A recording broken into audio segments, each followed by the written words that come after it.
Hello, good evening दोस्तों। आप सभी का स्वागत है हमारे एक नए वीडियो में। देखिए दोस्तों, आज हम इस वीडियो में BHDAE 182 इसमें हम चैप्टर नंबर फर्स्ट की बात करेंगे। और चैप्टर नंबर फर्स्ट जो आपका है, यूनिट नंबर 1 आपका है, या एग्ज़ाम के पॉइंट ऑफ व्यू से बहुत ही ज़्यादा इम्पोर्टेंट रहेगा। क्या है? हिंदी भाषा का विकास, यानी जो हिंदी भाषा है उसका विकास कैसे हुआ, उसका डेवलपमेंट कैसे हुआ, यानी हिंदी भाषा कैसे उसकी विकसित हुई। और कैसे कैसे देखोगे कि हिंदी भाषा अगर देखोगे कि पहले प्राकृतिक भाषा थी, फिर वो डेवलप करते करते होते होते वो क्या बनी कि वो उसमें कई प्रकार की भाषाएं, यानी मिश्रित, जिसे हम आपने बोला मिश्रित भाषा रही, और मिश्रित भाषा से आकर निकल करके आपकी जो बनी थी हिंदी लैंग्वेज में, यानी कह सकते जो आज हम खड़ी बोली के नाम से जानते हैं। भाषा का अर्थ और परिभाषा, यानी भाषा किसे कहते हैं, भाषा क्या होती है, उसकी परिभाषा अर्थ देखेंगे। और भाषा का स्वरूप और प्रकृति क्या है, 1.3 में भाषा का स्वरूप और प्रकृति कैसे होती, भाषा के विविध रूप। अगर मैं एग्जाम के पॉइंट ऑफ से बोलूं तो 1.4 है ना, भाषा के विविध रूप, ये आपके लिए क्या रहेगा, एग्जाम के पॉइंट ऑफ व्यू से बहुत ही ज़्यादा इंपॉर्टेंट टॉपिक है। तो एग्ज़ाम में इसकी आने की संभावनाएं ज़्यादा हैं। और इस चैप्टर में से आपके एग्ज़ाम में कई सारे क्वेश्चन आ सकते हैं। कम से कम एक क्वेश्चन तो आपके लिए कंफर्म होगा, यानी 20 नंबर अगर मैं बोलूं तो आपके लिए कंफर्म हो जाएगा। ठीक है, तो आप इसको करके जाइएगा। वैसे जो इसका एग्ज़ाम होगा वो 50 नंबर का ही एग्ज़ाम होगा। ठीक है, 182 का जो एग्ज़ाम होगा, इसका एग्ज़ाम आपका 50 नंबर का ही होगा। ठीक है, तो 2 घंटे का एग्ज़ाम होगा, ओनली 2 आवर्स का एग्ज़ाम रहेगा। तो आपको किसी प्रकार की चिंता नहीं करनी है। तो चलिए हम देखते हैं भाषा के बारे में देखते हैं। देखिए, ध्यान से सुनिएगा। किसी भी वस्तु की परिभाषा उस वस्तु की अपनी प्रकृति और उसके प्रयोजन से होती, यानी किसी भी वस्तु की जो परिभाषा होगी उस वस्तु की किससे होती, प्रकृति और प्रयोजन से होती। यानी किसी भी अगर वस्तु की हम बात करें तो उसकी प्रकृति यानी उसका नेचर कैसा है, उसी से उसकी क्या होती है, पहचान होती है। भाषा की परिभाषा पर विचार करते हुए हमें यह ध्यान रखना चाहिए, अगर हम भाषा की परिभाषा को ध्यान में रखते हैं, अगर हम विचार करते हैं तो भाषा केवल अपनी संरचना और प्रकृति में जटिल होती है। यानी जो भाषा होती है वो अपनी संरचना में, यानी जैसे उसकी बनावट है उसमें क्या होती है, थोड़ी जटिल, यानी कह सकते हो कि वह मुश्किल होती है, वरना अपने प्रयोजन में भी वह बहुमुखी होती है। यानी भाषा जो अपने क्या होती है, प्रयोजन में अगर आप देखोगे तो वह हमें क्या दिखाई देती है, बहुमुखी दिखाई देती है, बहुमुखी। यदि वह हमारी चिंतन प्रक्रिया का आधार है तो हमारी संप्रेषण यानी अगर कह सकते हो कि भाषा हमारी चिंतन का, विचार का और विमर्श का अगर वह बनती है तो हमारे संप्रेषण की प्रक्रिया का भी आधार बनती है। यानी जो भाषा होती है, भाषा के माध्यम से हम क्या करते हैं, एक दूसरे से बात करते हैं। और कहीं कहीं हम जो होते हैं अपने जहाँ पर रहते हैं, यानी घर परिवार हो गया, गली मोहल्ला हो गया, वहाँ या समाज से क्या करते हैं, हम भाषा के जरिए ही क्या करते हैं, अपना संपर्क स्थापित करते हैं, उसके द्वारा ही संपर्क हमारा स्थापित होता है। इससे हमारे मानसिक व्यापार के साथ साथ हमारा सामाजिक व्यापार भी, यानी भाषा के जरिए हमारा क्या मानसिक विकास होता है तथा हमारा सामाजिक विकास होता है। यानी जब मनुष्य भाषा को सीखता है, लैंग्वेज को सीखता है, तो उसका इंटरनल डेवलपमेंट भी होता है, समाज में उसको एक सम्मान मिलता है, और अगर वह कोई काम करता है तो उसमें भी उसको क्या मिलता है, मान सम्मान, उसकी प्रतिष्ठा बढ़ती है। इस प्रकार संरचना के स्तर पर जहाँ भाषा अपनी विविध इकाइयों में रूप में महत्वपूर्ण है, यानी अगर देखोगे जो भाषा है कई इकाइयों में महत्वपूर्ण है। आपका वो सामाजिक विकास करती है, आपका वो आर्थिक विकास करती है, आपका वो मानसिक विकास करती है, और आपके बुद्धि के स्तर पर जो भाषा होती है आपको क्या करती है, डेवलपमेंट करती है। इसी कारण विभिन्न विद्वानों ने इसे रूप में देखा है और परिभाषित करने पर, यानी अगर देखोगे तो भाषा किसे है, भाषा की परिभाषा को लेकर के जो हमारे विद्वान हैं उन्होंने इसको कई रूपों में परिभाषित करने का प्रयास किया है। भाषा की संकल्पना इसके स्वभाव को स्पष्ट करते हुए कई विद्वानों ने अपनी, यानी भाषा की संकल्पना, यानी भाषा का मूल भाव क्या है और भाषा की परिभाषा क्या है, इसको उद्देश्य करते हुए कई सारे थिंकरों ने या विद्वानों ने बताया है। किंतु प्रकार की दृष्टि से कोई सर्वमान्य और सिद्ध परिभाषा नहीं, यानी अगर देखोगे जितने भी थिंकर हैं उन्होंने अपनी परिभाषा दी, लेकिन कोई भी ऐसी बहुत ज़्यादा मान्य परिभाषा नहीं है, सबकी अलग अलग परिभाषा हैं। इनमें से कुछ हैं, देखो हेनरी स्वीट क्या कहते हैं, ध्वन्यात्मक शब्दों द्वारा विचारों को स्पष्टीकरण भाषा, यानी हेनरी स्वीट यानी कह सकते हो विदेशी हैं, वो क्या कहते हैं, ध्वन्यात्मक शब्द, यानी जब हम बोलते हैं तो ध्वनियाँ निकलती हैं, अगर उनका विचार जो बातें हैं वह स्पष्ट होंगी तो उसको हम भाषा कह सकते हैं। बाबूराम सक्सेना का मत है, जिन ध्वनियों चिन्हों द्वारा मनुष्य आपस में विचार विनिमय करता है उसे हम भाषा कहते हैं। यानी अगर देखोगे इंडियन विद्वान है, नहीं कह सकते हैं, बाबूराम सक्सेना जी क्या कहते हैं कि ध्वनि और चिन्ह, यानी ध्वनि और चिन्ह जो हमारे मुख से निकलते हैं और जिसके द्वारा हम क्या करते हैं, अपना संचार करते हैं, एक दूसरे से बातचीत करते हैं, उसको हम क्या बोलते हैं, भाषा कहते हैं। बेंदे का कथन है कि भाषा मनुष्यों के बीच संचार व्यवहार का माध्यम के रूप में, यानी जब बिंदे क्या कह रहे हैं कि जो भाषा होती है उसके जरिए एक व्यक्ति दूसरे व्यक्ति से क्या करता है, अपना संपर्क स्थापित करने की प्रयास करता है, एक दूसरे से हम क्या करते हैं, संपर्क स्थापित करते हैं, यानी एक दूसरे से हम रिलेशन में आते हैं। उनके अनुसार भाषा यादृच्छिक ध्वनियों का प्रतीक है, यानी भाषा का अगर मैं कुल मिलाकर बोलूं तो मोस्टली सभी विद्वान यही कहना चाह रहे हैं कि भाषा के जरिए हम क्या करते हैं, समाज में अपना संपर्क स्थापित करते हैं, अपने माता पिता, यानी कह सकते हैं कि भाषा के जरिए हम अपनी बात कर सकते हैं, अपने विचारों को प्रदान कर सकते हैं, हम कुछ बोल करके संप्रेषित कर सकते हैं, या हमें किसी चीज़ की जरूरत हम उसे बता सकते हैं। अगला जो आपका मोन इंपॉर्टेंट है, भाषा का स्वरूप और प्रकृति कैसे है, यानी भाषा का जो स्वरूप है और उसकी प्रकृति क्या है उसके बारे में यहाँ पर चर्चा। ध्यान दीजिए, भाषा को यदाच्छेदित ध्वनि प्रतीकों की व्यवस्था कर, यानी जो भाषा होती है उसमें क्या, ध्वनियों और प्रतीकों का बहुत ही ज़्यादा महत्व है, यानी भाषा में ध्वनि और ध्वनि और प्रतीकों का बहुत ज़्यादा व्यवस्था है, जो समाज में आपस में विचार विनिमय के लिए, यानी भाषा क्या होती है, समाज में एक दूसरे से संपर्क स्थापित करने में, यानी विचार विनिमय करने में, यानी सोच विचार जो होती है उसको ट्रांसफर करने में, एक व्यक्ति अपनी सोच दूसरे को बता रहा है, दूसरा तीसरे को, यानी हम भाषा के जरिए क्या करते हैं, समाज में अपना संपर्क स्थापित करते हैं। वास्तव में भाषा प्रतीकात्मक होती है, यानी भाषा जो होती है वह एक सिंबल के रूप में, यानी प्रतीकात्मक होती है, जिसका कार्य संप्रेषण का, यानी भाषा के जरिए हम क्या करते हैं, अपनी चीज़ को इम्प्रेशन करते हैं, यानी दूसरों को बताते हैं, यानी भाषा के जरिए हम क्या करते हैं, किसी भी चीज़ को संप्रेषित किया जाता है, जिन प्रतीकों को लेकर के वह संकल्पनाओं के रूप में आधारित, यानी भाषा के जरिए जब हम बातचीत करते हैं तो उसमें कुछ स्वर होते हैं, कुछ उसमें व्यंजन होते हैं, उसमें कुछ क्या होती हैं, चिन्ह होते हैं, उनके जरिए हम क्या करते हैं, बातचीत करते हैं। सांकेतिक वस्तु का अर्थ उन भौतिक यथार्थ वस्तुओं के साथ जुड़ा होता है जो गैर भाषिक, यानी अगर हम भाषा का प्रयोग करते हैं, कुछ हम गैर भाषिक शब्दों का भी प्रयोग करते हैं, हम इशारों का भी प्रयोग करते हैं, उस प्रकार करते हैं, उस अवस्था में मानव मस्तिष्क में जो चित्र बनता है वह संकल्पना मनोवैज्ञानिक हो सकती है, बौद्धिक हो सकती है, सांस्कृतिक हो सकती है, जातीय और परंपरागत परिवेश, यानी जो भाषा होती है, भाषा का परिवेश कई रूप में हो सकता है, यानी भाषा का परिवेश एक रूप में हम संप्रेषण करते हैं, दूसरा है वो बौद्धिक हो सकता है, सामाजिक हो सकता है, सांस्कृतिक हो सकता है, और कह सकते हैं वह जातीय और परंपरागत परिवेश भी हो सकता है। यह देखो यहाँ पर जो आपका परिवेश बनाया गया है, यानी कह सकते हैं कि जो भाषा का स्वरूप है वो कई प्रकार का स्वरूप है, परिवेश के अकॉर्डिंग भाषा रहती है, यानी परिवेश आपका कैसा है, आपके आसपास का माहौल कैसा, उसके अकॉर्डिंग भाषा बन सकती है, या कह सकते हैं कि आप परिवेश में कैसे कैसे प्रतीकों का यूज करते हैं, या आपके समाज के अकॉर्डिंग भाषा बन सकती है, भाषा का प्रयोग होता है, आपके बौद्धिक स्तर को देख करके भी भाषा क्या होती है, आपकी डेवलप होती है, बौद्धिक स्तर आपका कैसा है, यानी आपकी सोच कैसी है, आपकी थिंकिंग कैसी है, आपकी मेंटलिटी कैसी है, आपको मनोवैज्ञानिक यानी आपका मानसिक स्तर किस प्रकार का है, आपकी जातीय और परंपरागत संरचना कैसे, ये भी कहीं कहीं क्या होती हैं कि आपकी भाषा पर बहुत ज़्यादा फोकस करती है, यानी भाषा की जो प्रकृति है वह पूरी तरीके से आपके परिवेश पर डिपेंड करती है।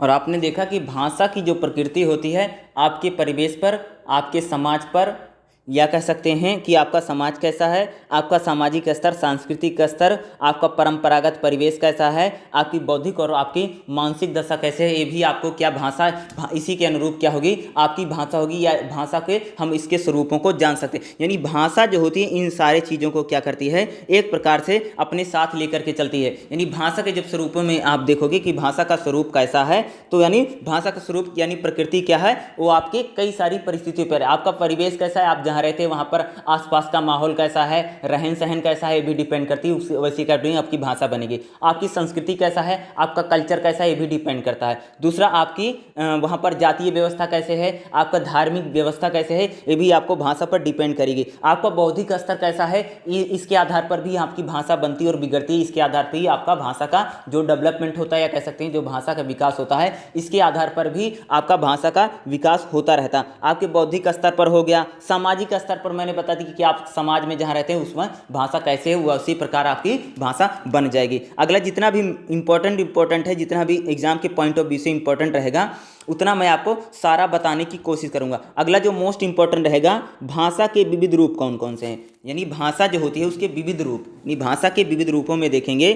भाषा जो होती है भौगोलिकता के आधार पर, ऐतिहासिकता के आधार पर, प्रयोग के आधार पर और प्रयोजन के आधार पर इसके भाषा के कई सारे आधार हैं।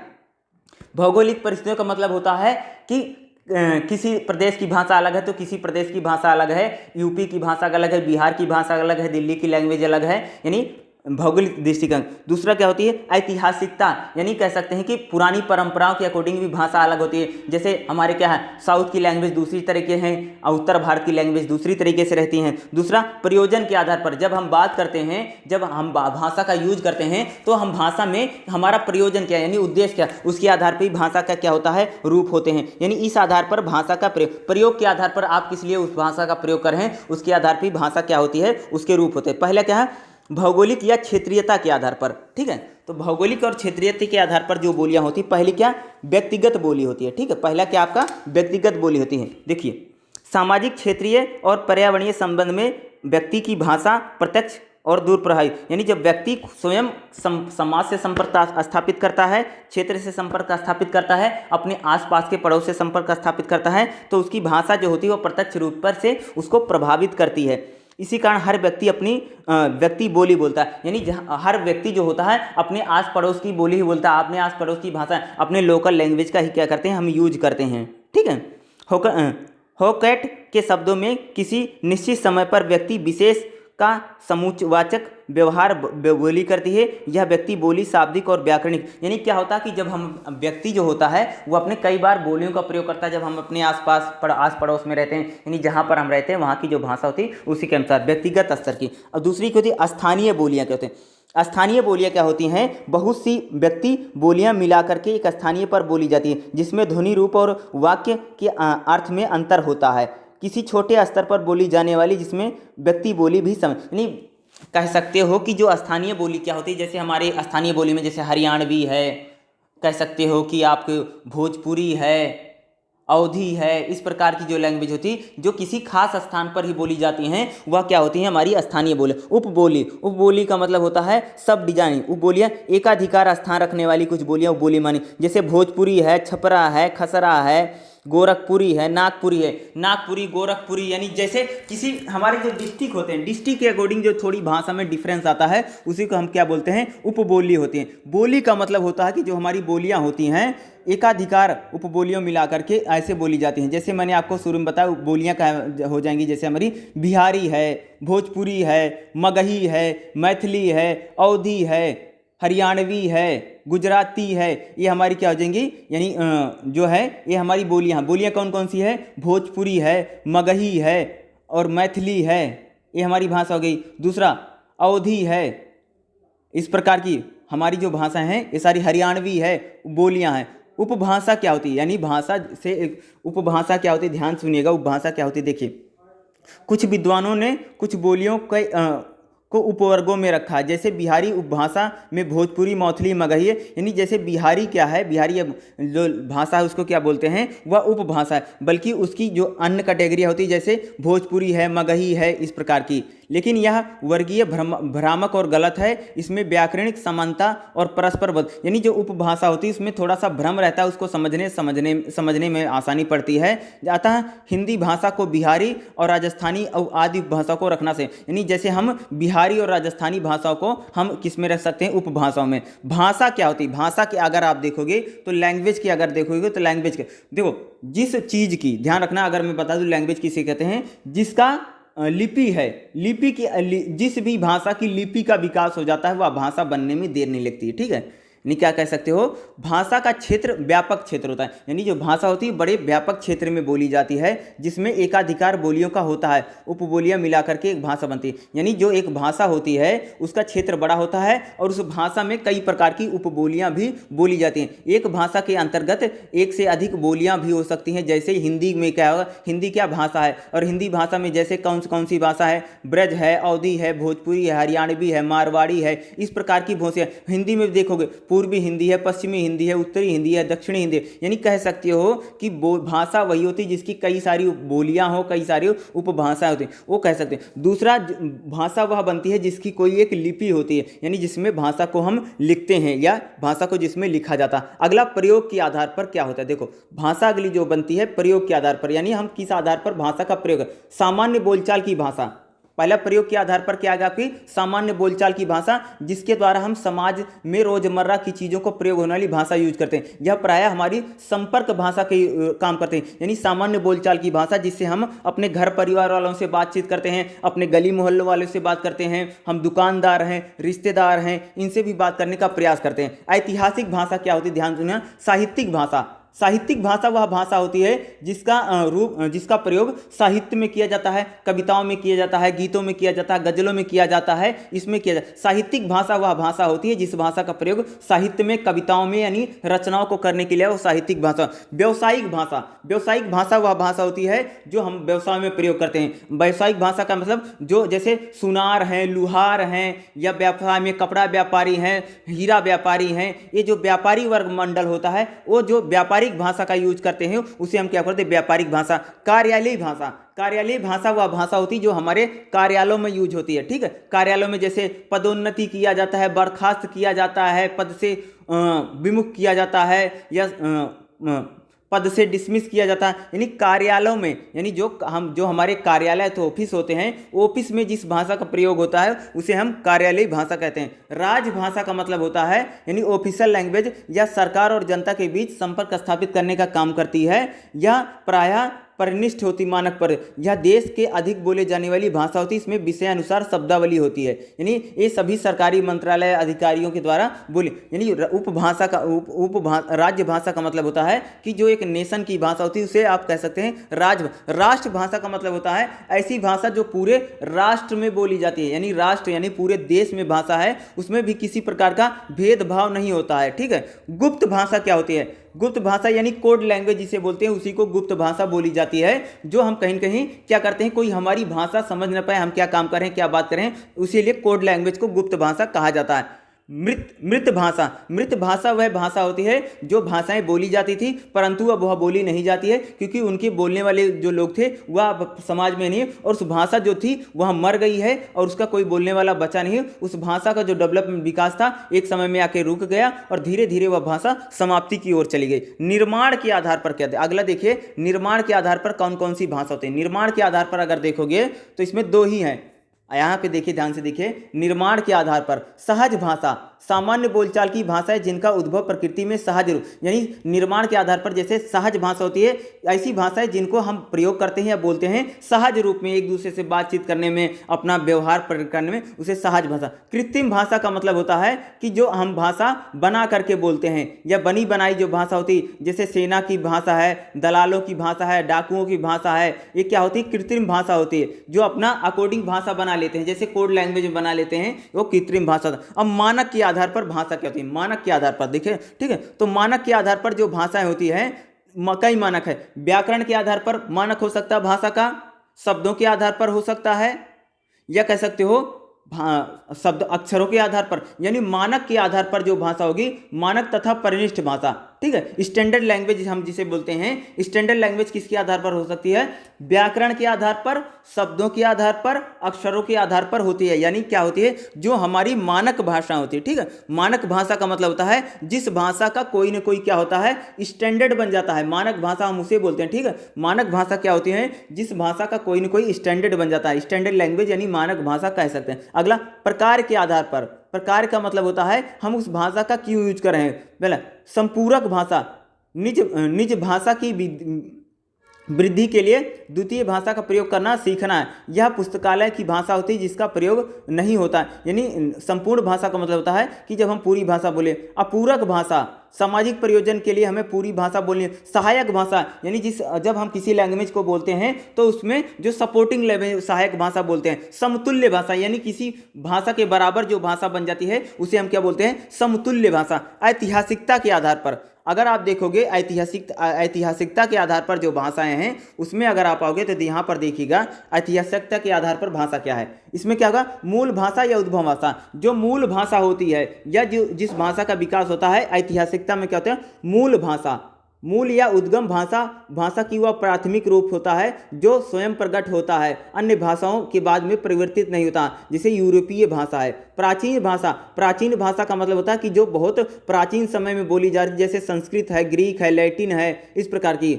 मध्यकालीन भाषा, ऐसी भाषा जिनका प्रयोग मध्यकाल में हुआ था। मध्यकालीन भाषा का मतलब होता है जिनका प्रयोग मध्यकाल में, जैसे पाली है, प्राकृत है, अपभ्रंश है। आधुनिक भाषा जैसे हिंदी है, मराठी है, इंग्लिश है, उड़िया है, इस प्रकार की क्या होंगी, हमारी आधुनिक भाषा होती है।